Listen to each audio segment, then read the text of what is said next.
Minsan madadama mo yung mga bagay na mahirap makuha, mga bagay na akala mo magiging sayo, mga bagay na maaalala mo, masasaktan ka, pero sa kabila ng lahat,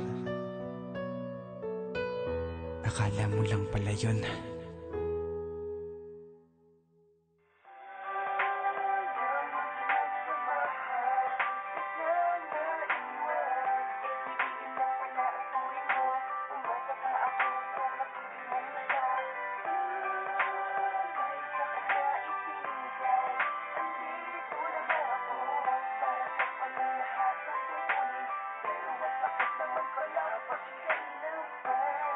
Sagad sa porma. Naranasan mo na ba yung tipong na friendzone ka? Kasi akala mo mas higit pa sa kaibigan.